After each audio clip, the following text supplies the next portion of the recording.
It's been more than a year since he was last in Omaha. That's when we learned about an awkward experience in a Runza restroom. Remember that? The Runza restroom story? Yes. Brad Williams has a way of taking the experiences that some of us wouldn't think twice about and turning them into a laughing matter. He's back in town, headlining at the Funny Bone, straight off the Todd and Tyler Radio Empire this morning. Welcome back, Brad. Hey guys, thank you so much for having me. I was a terrible speller. And I don't know. I don't know why they keep doing the spelling bee, because it's like you're never gonna beat the highlight when the kid fainted. You remember that? Oh God, that's the best. They're like, spell this word. That was the best thing ever.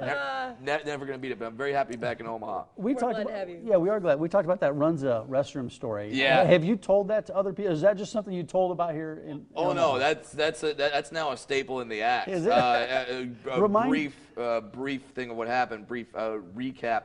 I was there, and Runza has a certain effect on my body. Where you eat and then it's go time. So I go to a bathroom there, and I'm sitting there, but my legs, when I'm in a public bathroom, they dangle, and they don't dangle below the door. No one knows I'm in the damn bathroom. So this guy walks in, does his thing, but as he walks out, he turns off the light, and right now I'm stuck. I don't know what to do, and I'm at like I was telling a buddy this story. He's like, why don't you just reach the toilet paper? I can't reach. I have T-Rex arms, all right? It does not work. So I had to like use my phone as a light, and I hop down, but I can't pull up my pants yet. I'm walking around the bathroom. I get up to the light switch. I flick it on. The second I do, another dude walks into the bathroom, and I hope he's watching this. And be like, that's the guy. But yeah, he walks in, he sees a naked dwarf right in front of him, and life does not prepare you for that. And I didn't know what to do, but I'm a comic. I said the first thing that popped into my head, I just looked at him and go, happy birthday. He's telling that story to all his friends. Some places just bring you a cake and a cheesy song. Runza has naked midgets. It's the best. Can we talk about that word that you use? You snorted. Sure, I did. You just snorted. It's okay. Yeah, but I mean, you make fun of yourself before you make fun of anything or anyone else. Well, I have to, because if I went up on stage and just talked about what's going on in the news or what the president said, everyone would be staring at me like, does he know?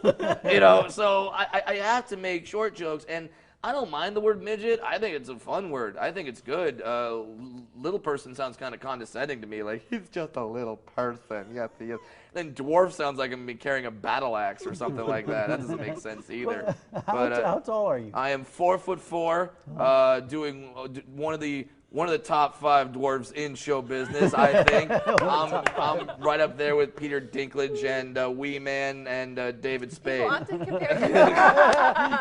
compare all very successful dwarves. People often confuse you with Wee Man, don't they? They do. They think we're the same. It's like, dude, he's 40 pounds heavier than me. He's got 2 sleeves full of tattoos, and I've got a beard. But yeah, no, we're exactly the same. Dinklage has a new movie out. He's an X-Men.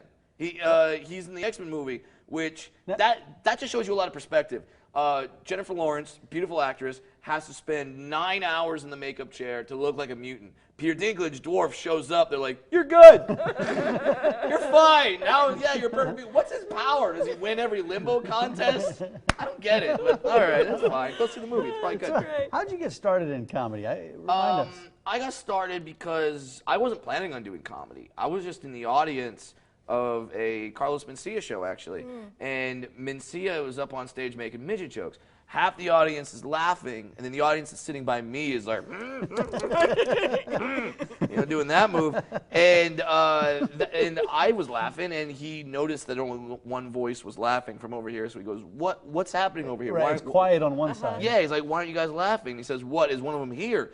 And I raised my hand in the air, and I was like, yeah, what's up? And he called me up on stage, and he started talking to me, and I started answering his questions, and my answers got laughs. And right then, I was like, I have to be a comedian. Because I believe he was talking to me. He said, what do you do for a living? And at the time, I was working at Disneyland. I was not one of the 7. I wasn't going to say that. I was not one of the 7. I wasn't going to ask. My actual job is, I think, even funnier than that. I was a bodyguard for characters. So I'd walk around with Mickey, Minnie, Donald, all of them, and every now and then a 5-year-old step out of line, I have to throw a little forearm shiver. But yeah, I never really had to do my job until one day. One day I was with Winnie the Pooh, which is the best way to start any story, right? And all of a sudden this guy runs up behind Winnie the Pooh and goes, "Winnie the Pooh, screw you!" Boom! Clocks Winnie in the head. Oh my! Head spins completely around. Like the kids are crying. Mexican kids are like, "Ay Dios mío!" It's nuts. And I'm not supposed to touch the guests, but you punch Winnie the Pooh, Right. I'm angry. Yeah. So I run after the guy, and I start running after him. When I do, everyone just moves out of my way, and I realize they move out of the way because they see a dwarf running. They think it's a show. They think it's like, oh, what's this gonna be? Is he gonna do a trick? This is gonna be fun.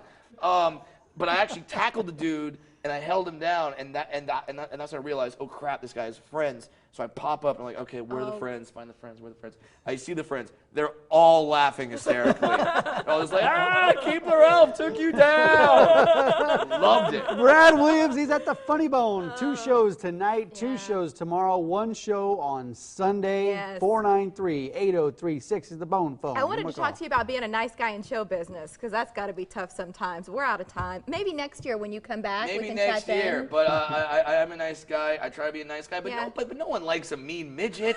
Like if you're a mean midget, they think you're gonna cast a spell on them. That's not cool. I'll just be nice. It's easier. We like you, Thanks, Brad. Brad. Thank you for Yeah, coming. thanks for coming Always back. nice Always to have like you on the coming. show. Great to see We you, buddy. appreciate Appreciate it. Thank you, Always. sir. Yeah. All right.